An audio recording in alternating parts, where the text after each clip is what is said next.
इयरमस पिलामान देखो core paper 8 आज आम कवितार सिलेक्शन क्वेश्चन पढ़ा जोटा कि यूनिट 2 रे अच्छी। तो आगक आमर सेमिस्टर एग्जाम बहुत जल्दी माने आरंभ होगा जाऊँगी तेणुक एवेठू आम सर्ट क्वेश्चन आंसर डिस्कसन करवा ता सहित आम कौन लंग क्वेश्चन आंसर डिस्कसन करवा। तो देखो मु यार यूनिट 2 रो सर्ट क्वेश्चन आज डिस्कसन करुँच परवर्ती क्लास आम तार लंग क्वेश्चन डिस्कसन करवा बुझिपारे। तो चलतु आज आम यही गोटे वीडियो कोर पेपर 2 रो 3टी टॉपिक आमको कभर हो जोटा कि विच्छेद बसंत गाथा मधुसूदन राय लिखिं और निमिषिक देखा जोटा गोदावरी मिश्र लिखिं शेफाली प्रति कुंतला कुमार साउथ ये 3टी क्वेश्चन रो आंसर बा टॉपिक रो माने कभर करबा तेणुकर हमको बहुत हेल्पफुल हो पार। वीडियो को समस्त लास्ट तक देखिए और चैनल को आसते चैनल को सब्सक्राइब करके जी। तो चलो वीडियो को फटाफट स्टार्ट करवा। तो यहाँ प्रथम माने यूनिट रो देखो रोच कौन विच्छेद बसंत गाथा मधुसूदन राय लिखिं। प्रथम क्वेश्चन देखा मधुसूदन राव कहार शिष्यत्व ग्रहण करते राधानाथ रायकर आईटा देखो मन रखु माने एते मु जहाँ भी इम्पोर्टाट बा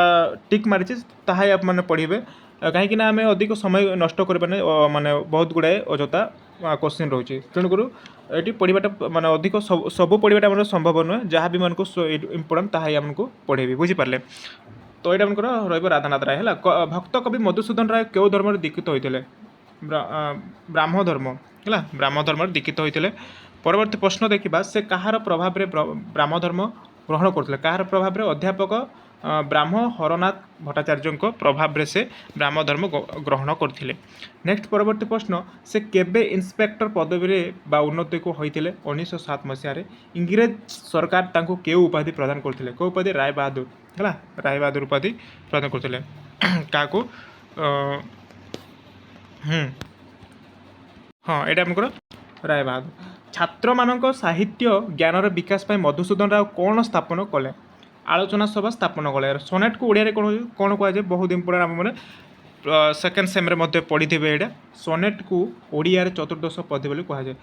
नेक्स्ट देखो बसंत गाथा कविता संकलन में केतोटी सोनेट रही 27 अर्थात 27टी सोनेट रही। परवर्ती प्रश्न देखा राम शीर्षक एक सोनेटर रचयिता किए रुद्र नारायण पट्टनायक। नेक्स्ट परवर्ती प्रश्न जीवा प्रथम सोनेट लेखक किए प्रथम सोनेटर लेखक के पेत्रार्क है पेत्रार्क होती प्रथम सोनेट से लिखिं। प्रथम गाथा संकलन प्रथम कवितार नाम कौन बाणी।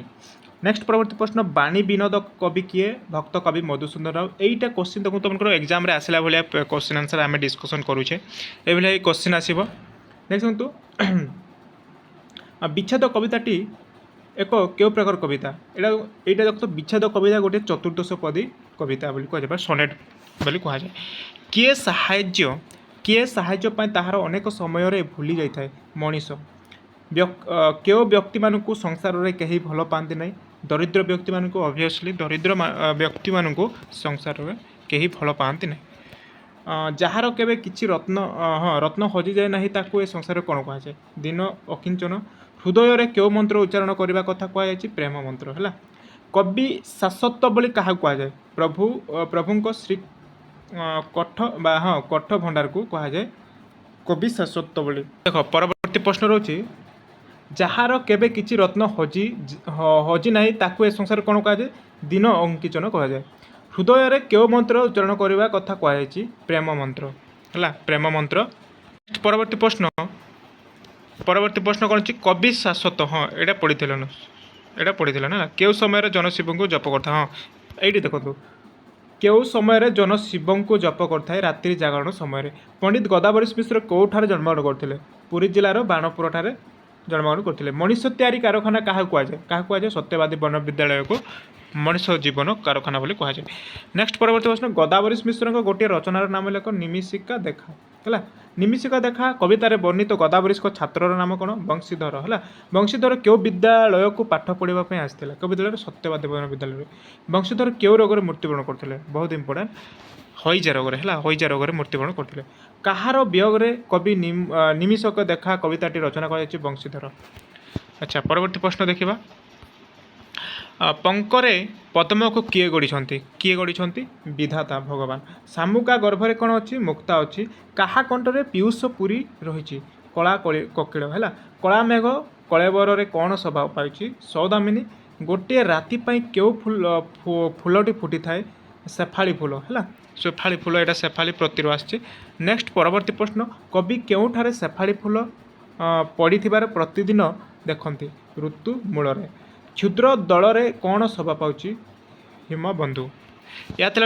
सर्ट टाइप रो क्वेश्चन आमे आमे 1 मार्क बा 1 गोटे वर्ड रे लिखिबा पई क्वेश्चन आसे भक्त कवि मधुसूदन राव केउठारे जन्मग्रहण करथिले भक्त कवि मधुसूदन राव पुरीर पथुरिया साही रे एक महाराष्ट्र परिवार जन्मग्रहण करथिले बुझी पारले मधुसूदन राव को पिता नाम कौन मधुसूदन राव को पिता नाम होची भागीरथी राव माता नाम होची मधुसूदन राव को माता नाम होची अंबिका देवी है मन रखिए नेक्स्ट परवर्ती प्रश्न छात्र माने साहित्य या नुह ये देखो मधुसूदन राव प्रेरणा रे शिक्षा संबंधी क्यों पत्रिका प्रकाश पाइथिला देखो तांकर शिक्षक प्रकाश पाइथिला जोड़ा कि मधुसूदन राव प्रेरणा रे शिक्षा संबंधी पत्रिका शिक्षक भाव में प्रकाश पाइथिला बालेश्वर मधुसूदन राव प्रेरणा रे ब्राह्मधर्म संबंधी क्यों पत्रिका प्रकाश होता बालेश्वर मधुसूदन राव को प्रेरणा रे ब्राह्मधर्म संबंधी पत्रिका जोड़ा कि धर्म कौन बधिनी प्रकाशित होता शिक्षाबंधु नामक पत्रिका केबे प्रकाशित होता बहुत इंपोर्टेंट शिक्षाबंधु नामक 1886 मसीह प्रकाशित होता नेक्स्ट परवर्ती प्रश्न मनीष कौन पाई दुख अनुभव करते कौन पाई कौन सी वस्तु हजाइले बा मनीष दुख अनुभव होता है नेक्स्ट परवर्ती प्रश्न देखा परवर्ती प्रश्न रहिबो केउ माने प्रकृतिर धनवान व्यक्ति बोली कहा जाए जो माने जीवन में किछि हजाई से प्रकृतिर धनवान व्यक्ति बोली कहा जाए है केउ माने को तुच्छ और नगण्य बोली कहा जाए केउ माने को जो माने आपना जीवन में किछि हजाई नांती से मानकु तुच्छ बा किछिटार नहीं है और नगण्य बोली कहा जाए केउ माने को कृतज्ञ है कृतज्ञ व्यक्ति भाव ग्रहण करा जो माने साहाय्य पाई ताहा भूली जाती से कृतज्ञ व्यक्ति भाव ग्रहण करा जाए संसार रूपक वृक्षर एक कुसुम सदृश बोली क्या कहते संसार रूपक वृक्षर एक कुसुम सदृश बोली कवि बंशीधर को कही बंशीधर चितारे किए अग्नि देते किए बंशीधर चितारे कवि गोदावरी अग्नि देते परवर्ती प्रश्न कुंतला कुमारी सावत केउठार जन्मग्रहण करते बहुत इंपोर्टेंट कुंतला कुमारी सावत छत्तीसगढ़ राज्यर बस्तर जिला अंतर्गत जगदलपुर ग्राम है जगदलपुर ग्राम जन्मग्रहण करते पिता नाम कौन था पिता नाम था दानिएल सावत माता नाम था मनिका सावत है मन रखिए नेक्स्ट परवर्ती प्रश्न कुंतला कुमारी सावत को उत्कल भारती उपाधि किए प्रदान करते महिला बंधु सीमित बा समित पक्षर पूरी मुक्ति मंडप पंडित सभा कुंतला कुमारी सावत को उत्कल भारती उपाधि दे सम्मानित करते बुझिपारे अखिल भारतीय आर्य समाज कुंतला कुमारी क्यों उपाधि प्रदान करते अखिल भारतीय आर्य समाज कुंतला कुमारी को भारती भूषण उपाधि प्रदान करते कवि केउ फूलर बास्नार विमोहित हो पड़ते कवि शेफाली फूलर बास्नार विमोहित हो पड़ते है बहुत इंपोर्टेंट शेफाली फूलर बास्नार देख क्वेश्चन देव शेफाली फूल बास्नार विमोहित हो कवि केउठारे बसते शेफाली फूलर बास्नार विमोहित हो कवि झरका पाखरे बसते है झरका पाखरे आसी बसी संध्या गाथा गाई गाई गाई क्यों मैंने फेरुले संध्या गाथा गाई गाई पक्षी मैंने फेरुले किए तम राशि बोली देउथिला निशा धरा आनंद है आनंद आनंद तम राशि बोली देइथिला ज्योति है ज्योति बसन में क्यों मैंने देखा जाते ज्योति बसन में सत सत तारा देखा जाते मन रखिए है या तरह सर्ट टाइप तो देखो आउ टिके आम दुई मार्क आम डिस्कसन करदे भिडियो टी आउ टिके माने लेंथी हो पारे 10-15 मिनट करवा बुझीपारे 2 मार्क केमी आस डिस्कसन करवा चलो तो देखो दुई मार्क आम जहाँ भी मुझे टिक मारी है अधिक आम पढ़ानी जहाँ टिक मार्च इंपोर्टेंट जहाँ ताही आमको डिस्कसन करी तो ये देखो जब भिडियो लेंथी होता है स्क्रीनशॉट मारिक नहीं जाए बुझीपारे तो मधुसूदन राव काव्य कवितार परिचय तो यहाँ ग्यारंटी कवि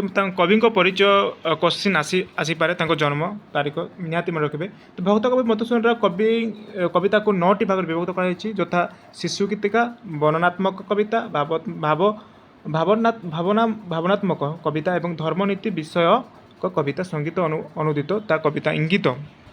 है बा व्यंगात्मक कविता व्यंगात्मक कविता संबोधन गीतिका सोनेट कहुए जोटा कि वर्णनात्मक कविता भाव में नदी प्रति पृथ्वी प्रति पद्म सीता वनवास श्री रामचंद्र आदि कविता विचार्य है विचार्य कुसुमांजलि अंतर्गत कविता सहित ऋषि प्राणे देवा बतरणे और हिमाचल उदय उत्सव कविता भावनार जीवंत चिंता और अन्य विभिन्न कविता धर्म एवं नीतिमूलक नदी प्रकृति प्रति पृथ्वी प्रति आदि संबंधित भाव में परिचित माने मधुसूदन राव को काव्य कवितार परिचय दिए माने से कौन सब लिखिं से विषय माने तांकर कविता गुड़िक मैंने आलोचना करेंगे। बसंत गाथा कविता संकलन कहार नाम कहार रचना यह केवे प्रकाशित होता देख बसंत गाथा कविता संकलन भक्त कवि मधुसूदन राव है 1901 मसीह प्रकाशित होता बेसी लंबे भी नहीं माने जी प्रश्न अच्छे से लिखे तो यहाँ आप स्क्रीनशॉट मारिकी पढ़ी पारे कौन कौन सब अच्छी बुझापी पढ़ी पारे है खाली ये लिखे प्रश्न जमी दूसरी आंसर से लिखे। नेक्स्ट देखो मधुसूदन को सोनेटर विशेषत्व कौन तो लिखे तार सोनेटर विशेषत्व कौन रही है यह स्क्रीनशॉट मारी दिंतु पढ़े। आ बसंत गाथा कविता संकलन में स्थानित केतेक सोनेटर नाम लेख देख मु जहाँ भी टिक मारी ताकू मैंने लिखिदेवे ठीक है। तो बसंत गाथा कविता संकलन स्थानित केते सोनेटर नाम लेख केतोटी सोनेटर नाम एठार लिखाई मनीष केतेबेले आनंदित होता है बोली कहुए यहाँ मैंने लिखे है स्क्रीनशॉट मारे। आ हाँ मु प्रीवियस क्लास रे बहुत इंपोर्टेंट सिलेक्शन क्वेश्चन डिस्कसन करी कौटा आमर महाजात्रार से भिडियोटी आमर डेस्क्रिप्शन तले थी ना आम प्लेलिस्ट को जाए देखिपारे कि आई बटन रे ये देखो आई बटन में आमर जाकि क्लिक करके देखिपारे है अच्छी कौन हाँ देखो जहाँ भी मुझे टिक मारी ताकू मैंने निहाती भाव में स्क्रीनशॉट मारिकी पढ़ीदे मनीष निजक देख मनीष निजक भाग्यवान मन करे कहीं करे कवि क्यों मान को महाधनी बोली कहते स्क्रीनशॉट मारी दिंतु पढ़े आराम से। कलिका कविता संकलन कविता संकलन कहार रचना ये केतोटी कविता स्थानित होती है लिखे। नेक्स्ट देखो निमिष का देखा कविताटी क्यों प्रकार कविता बहुत इंपोर्टेंट है यहाँ कौ प्रकार कविता आम कहीपर देखूँ यहाँ लिखे। कुंतला कुमारी सावत रचनावली गुड़िकर नाम लेख यहाँ मतलब बहुत इंपोर्टेंट क्वेश्चन रमकर है स्क्रीनशॉट मारतु एत पढ़ाटा संभव नुह टाइम माने अधिक जाऊँगी बुझीपारे। हाँ आउे लास्ट थी यहाँ लास्ट क्वेश्चनटा कुंतला कुमारी सावतकर शेफाली प्रति एक क्यों प्रकार कविता तो एतिकी थी आपंकर 1 मार्क एवं 2 मार्क बहुत इंपोर्टेंट सिलेक्शन क्वेश्चन। तो देखो प्रीवियस क्लास रे मु शॉर्ट क्वेश्चन पढ़ी जोटा कि आपंकर कौन महाजात्रार तो से भिडियोटी आप मैंने देखीदेवे ये क्लिक करके मुझे आई बटन दे दूँगी है। आ परवर्ती क्लास आम यार लंग क्वेश्चन पढ़ा 5 mark plus 8 mark long question पढ़ा ये जो जस्ट जोटा आम पढ़ले सर्ट क्वेश्चन तार लंग क्वेश्चन आगे को पढ़ा तेणुक समस्त वीडियो को माने लाइक करूँ चैनल को चैनल को सब्सक्राइब कर जानतु। तो आज ये था धन्यवाद।